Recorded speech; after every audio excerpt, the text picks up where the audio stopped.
Hi there, freshmen. Today we're going to be talking about conclusion paragraphs, what to include in them, how to go about writing them, and all of that. So you'll first want to start with your rough draft open. Like you see, I have mine here. At this point, we should have an introduction and a few body paragraphs all written.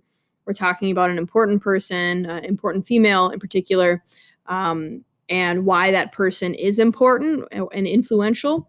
And so by the time I get to my conclusion, I just really want to wrap things up for my reader. And that's why we have a concluding paragraph. So it doesn't just have an abrupt ending. We want to leave some sort of finality for our reader. We want to review what we've talked about, and we want to really drive our thesis statement home. So with that said, there are a few things that I want to make sure that I include in my conclusion. The first thing is I want to restate my main points or review my main points for my audience in some manner. I want to restate my thesis. So I really want to double down on the fact that this person is the person I think is the most influential female, right? Because that's the prompt. Whether or not you think that they are actually that influential is irrelevant. We want to try to prove that with our words. It makes our argument stronger. And then finally, we want to wrap up with a clincher or closing statement. You might have had teachers call this different things in the past. I don't care what we call it, but we do want to have some sort of finality or call to action. That's another way to look at that last statement. And you'll see what I mean in just a second with the call to action. So let's take a look at my essay. You'll see that I've got everything in proper MLA formatting. I've got my page numbers in my upper right-hand corner. I've got my header here, and everything's size 12 Times New Roman font. And I have my introduction and a few body paragraphs already composed. I do also have this sentence to start my conclusion. And this sentence is here as a way to transition from my main points into my conclusion. You might need to do that if it feels like it's too abrupt to jump into your review of your main points. So we can view this as another topic sentence or a transition sentence. So what I have written here, it says, thanks to Zora Neale Hurston's honesty and relatability in her stories, and then I included a quote here, many African-American writers claim her as their most important precursor. Her influence on them is inestimable. And that sounds really good for the point that I'm trying to make, which is that Zora Neale Hurston is very important and has a very large influence on others. And so I included that, and I thought that was a nice way to transition into my review of my main points. Okay, so when I review my main points, it's basically the inverse or a similar sentence to my preview of main points in my introduction.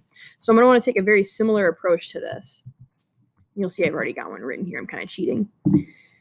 So I say Hurston's role in the Harlem Renaissance. There's one main point.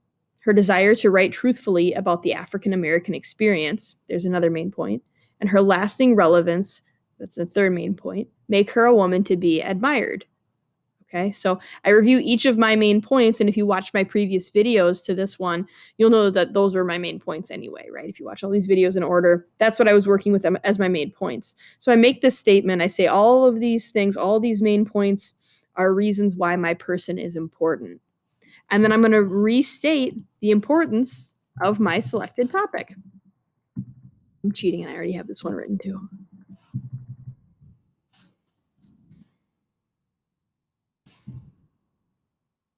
Okay. I go on to say, for all of these reasons, Zora Neale Hurston is one of the most important women in history. So this is how I restate my thesis. And finally, my clincher is sort of a call to action to my audience. It's the so what.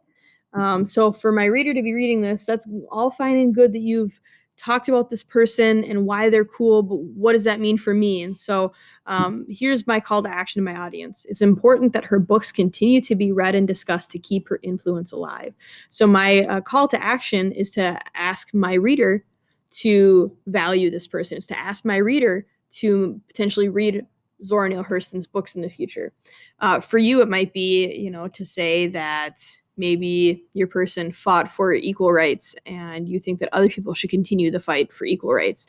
Maybe your person was a all-star athlete, a stellar athlete, and you think other people should get out and moving like your person. I think it's a really nice way to finish out an essay like this one if you have some sort of call to action for your audience, if you have some sort of takeaway for them to move beyond this essay and use the information you presented in a productive manner. Okay, so that's my conclusion here. So I've got a transition sentence right in here that brings some sort of tie from my main points into my conclusion.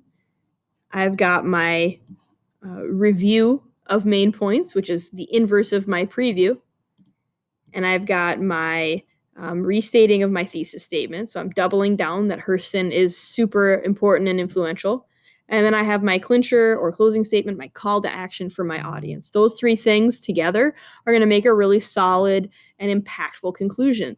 They're making sure that I'm not just ending my essay abruptly and with no finality. Okay, so just like we had to ease our audience into things with our introduction, we're doing the inverse of that in our conclusion. You'll even notice that the way that these things are structured here is the opposite of how we did our introduction. So our introduction began with an attention getter or a hook, and then our thesis statement, and then our preview of main points. So then we're just going to kind of ease back out of it like that in our conclusion. Okay, so that's what we got working with our conclusion. Your responsibility then next class period is to write a draft of your conclusion. And as a reminder, it does not need to be perfect, but it needs to be something, right? We want to have those elements present so that we can work on those and make them even stronger and better through editing before our final draft is due. Okay. If you have any questions about the conclusion or the parts or how to approach it, please, please, please, as always, don't hesitate to ask me those questions. And I will see you guys in class.